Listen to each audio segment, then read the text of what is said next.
त्यावेळेला ती चौकशी झाली त्या टायमाला उद्धव ठाकरे स्वतः मुख्यमंत्री होते। आरोप होते की पुरावे नष्ट केले। आता तर खुद्द दिशा सॅलिनच्या वडिलांनीच रिट पिटिशन केले जे आतापर्यंत मीडियासमोर किंवा लोकांसमोर येत नव्हते। त्यांची मागणी देखील मी वाचली, याच्यामध्ये ते म्हणतात की मालवणीचा अधिकाऱ्याला SIT मध्ये घ्या। त्यांची मागणी होती की मला महापौर बंगल्यावर बोलून धमकी दिली गेली। या सगळ्या गोष्टीची चौकशी केली पाहिजे। आम्ही देखील विधान भवनात ही मागणी आता करणार आहोत आणि विधान परिषदेत देखील आम्ही मागणी करणार आहोत आणि सरकार त्यावरती योग्य उत्तर देईल। न्यायप्रविष्ट प्रकरण असल्यामुळे त्यामध्ये जास्त बोलणं उचित नाही।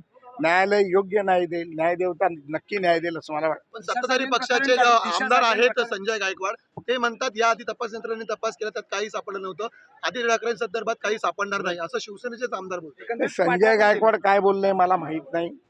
माझंही म्हणणं आहे की कोणावरही आरोप करायच्या आधी त्याची सत्यता पडताळली जाणं योग्य आहे।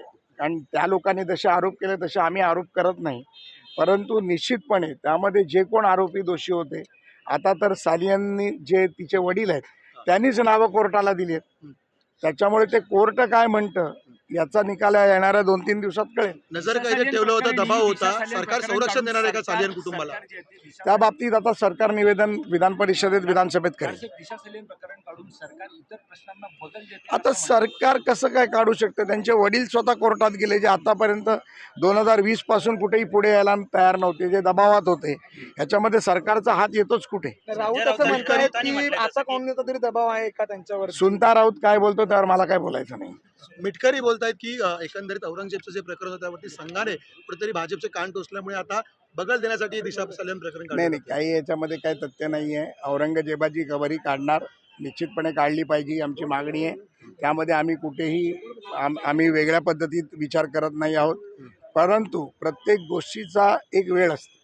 ज्यामध्ये औरंगजेबाची खबरी आजची नाही आहे, त्याला 300 वर्षाचा इतिहास आहे। ती त्याच्यावरती बांधलेला जो महाल आहे तो अनधिकृतपणे बांधला गेला। त्यामुळे सरकार त्याच्यावरती आर्किओलॉजी डिपार्टमेंटची सर्वांशी चर्चा करेल, ते किती लिगल आहे किती इलिगल आहे त्याबद्दल बघेल आणि निश्चितपणे त्यावर कारवाई केली जाईल। थँक्यू।